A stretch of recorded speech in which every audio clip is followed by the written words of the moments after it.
Assalamualaikum warahmatullahi wabarakatuh. Perkenalkan, nama saya Antaza Zaki Ramadhani. Saya dari kelas F, saya mahasiswa Untak Surabaya. Tujuan dari pembentukan video ini adalah untuk evaluasi akhir semester mata kuliah dasar-dasar manajemen. Dalam video presentasi kali ini, saya akan menjelaskan tentang kepemimpinan. Seperti apa videonya? Mari kita langsung ke videonya.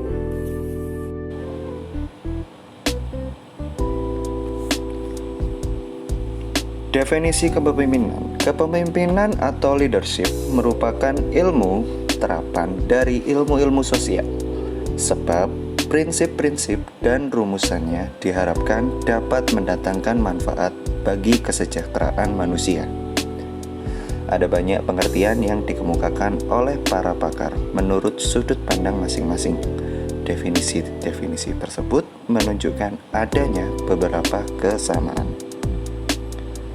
Menurut Ted Terry Hoyt dalam Kartono tahun 2003, pengertian kepemimpinan yaitu kegiatan atau seni mempengaruhi orang lain agar mau bekerja sama yang didasarkan pada kemampuan orang tersebut untuk membimbing orang lain dalam mencapai tujuan-tujuan yang diinginkan kelompok.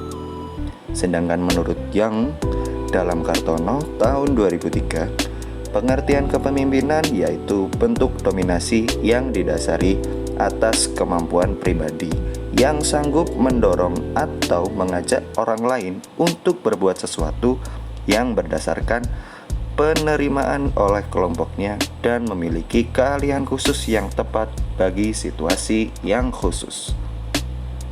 Dari beberapa definisi di atas dapat disimpulkan bahwa kepemimpinan merupakan kemampuan mempengaruhi orang lain, bawahan, atau kelompok.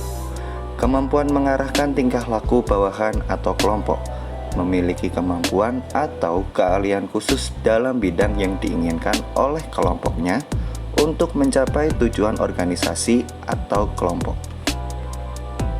Selanjutnya adalah macam-macam gaya kepemimpinan. Yang pertama adalah gaya kepemimpinan otoriter atau authoritarian. Adalah gaya pemimpin yang memusatkan segala keputusan dan kebijakan yang diambil dari dirinya sendiri secara penuh. Segala pembagian tugas dan tanggung jawab dipegang oleh si pemimpin yang otoriter tersebut. Sedangkan para bawahan hanya melaksanakan tugas yang telah diberikan. Yang kedua ada gaya kepemimpinan demokratis. Gaya kepemimpinan demokratis adalah gaya pemimpin yang memberikan wewenang secara luas kepada para bawahan. Setiap ada permasalahan, selalu mengikut sertakan bawahan sebagai suatu tim yang utuh. Dalam gaya kepemimpinan demokratis, pemimpin memberikan banyak informasi tentang tugas serta tanggung jawab para bawahannya. Ketiga, ada gaya kepemimpinan bebas. Pemimpin jenis ini hanya terlibat dalam kuantitas yang kecil, di mana para bawahannya yang secara aktif menentukan tujuan dan penyelesaian masalah yang dihadapi. Selanjutnya ada 4 gaya kepemimpinan dari 4 macam kepribadian. Keempat gaya kepemimpinan berdasarkan kepribadian adalah yang pertama ada gaya kepemimpinan karismatis. Kedua ada gaya kepemimpinan diplomatis. Ketiga gaya kepemimpinan otoriter. Keempat gaya kepemimpinan moralis. Gaya kepemimpinan karismatis. Kelebihan gaya kepemimpinan karismatis ini adalah mampu menarik orang. Mereka terpesona dengan cara berbicaranya yang membangkitkan semangat. Biasanya, pemimpin dengan gaya kepribadian ini visionaris. Mereka sangat menyenangi perubahan dan tantangan. Mungkin, kelemahan terbesar tipe kepemimpinan model ini bisa dianalogikan dalam peribahasa tong kosong nyaring bunyinya. Mereka mampu menarik orang untuk datang kepada mereka. Setelah lama, orang-orang yang datang ini akan kecewa karena ketidakkonsistenan tentang apa yang diucapkan ternyata tidak dilakukan. Ketika diminta pertanggungjawabannya, si pemimpin akan memberikan alasan, permintaan maaf, dan janji. Selanjutnya ada gaya kepemimpinan diplomatis. Kelebihan gaya kepemimpinan diplomatis ini ada di penempatan perspektifnya. Banyak orang seringkali melihat dari satu sisi, yaitu sisi keuntungan dirinya. Sisanya melihat dari sisi keuntungan lawannya. Hanya pemimpin dengan kepribadian putih ini yang bisa melihat kedua sisi dengan jelas. Apa yang menguntungkan dirinya dan juga menguntungkan lawannya. Kesabaran dan kepasifan adalah kelemahan pemimpin dengan gaya diplomatis ini. Umumnya mereka sangat sabar dan sanggup menerima tekanan.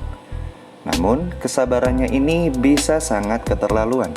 Mereka bisa menerima perlakuan yang tidak menyenangkan, tetapi pengikut-pengikutnya tidak. Dan seringkali hal inilah yang membuat para pengikutnya meninggalkan si pemimpin. Selanjutnya ada gaya kepemimpinan otoriter. Kelebihan model kepemimpinan otoriter ini ada di pencapaian prestasinya. Tidak ada satupun tembok yang mampu menghalangi langkah pemimpin ini. Ketika dia memutuskan suatu tujuan, itu adalah harga mati. Tidak ada alasan, yang ada adalah hasil. Langkah-langkahnya penuh perhitungan dan sistematis. Dingin dan sedikit kejam adalah kelemahan pemimpin dengan kepribadian merah ini. Mereka sangat mementingkan tujuan hingga tidak pernah peduli dengan cara makan atau dimakan. Selanjutnya ada gaya kepemimpinan moralis. Kelebihan dari gaya kepemimpinan seperti ini adalah umumnya mereka sangat sopan kepada semua orang. Mereka memiliki empati yang tinggi terhadap permasalahan para bawahannya, juga sabar, murah hati, dan baik. Segala bentuk kebijakan ada di dalam diri pemimpin ini. Orang-orang yang datang karena kehangatannya terlepas dari segala kekurangannya. Kelemahan dari kepemimpinan seperti ini adalah emosinya. Rata-rata orang seperti ini sangat tidak stabil. Kadang bisa tampak sedih dan mengerikan, kadang pula bisa sangat menyenangkan dan bersahabat. Jika saya jadi pemimpin, saya akan lebih memilih gaya kepemimpinan demokratis. Karena melalui gaya kepemimpinan demokratis, semua permasalahan dapat diselesaikan dengan kerjasama antara atasan dan bawahan, sehingga hubungan atasan dan bawahan bisa terjalin dengan baik. Selanjutnya, kepemimpinan berasal dari kata pimpin yang membuat dua hal pokok, yaitu yang pertama adalah pemimpin sebagai subjek dan pemimpin yang dipimpin sebagai objek. Kata pimpin mengandung pengertian mengarahkan, membina atau mengatur, menuntun, dan juga menunjukkan ataupun mempengaruhi. Pemimpin mempunyai tanggung jawab yang baik secara fisik maupun spiritual terhadap keberhasilan aktivitas kerja dari yang memimpin. Sehingga menjadi pemimpin itu tidak mudah dan tidak akan setiap orang mempunyai kesamaan di dalam menjalankan kepemimpinannya. Mitos-mitos pemimpin. Mitos pemimpin adalah pandangan-pandangan atau keyakinan-keyakinan masyarakat yang dilekatkan kepada gambaran seseorang pemimpin. Mitos ini disadari atau tidak mempengaruhi pengembangan pemimpin dalam organisasi. Pada dasarnya ada 3 mitos yang berkembang di mata masyarakat, yaitu the birthright, the for all season, the intensity. Mitos the birthright. Mitos the birthright berpandangan bahwa pemimpin itu dilahirkan, bukan dihasilkan atau dididik. Mitos ini berbahaya bagi perkembangan regenerasi pemimpin karena yang dipandang pantas menjadi pemimpin adalah orang yang memang dari sananya dilahirkan sebagai pemimpin. Sehingga yang bukan dilahirkan sebagai pemimpin tidak memiliki kesempatan menjadi pemimpin. Mitos the for all season. Mitos the for all season berpandangan bahwa sekali orang itu menjadi pemimpin, selamanya dia akan menjadi pemimpin.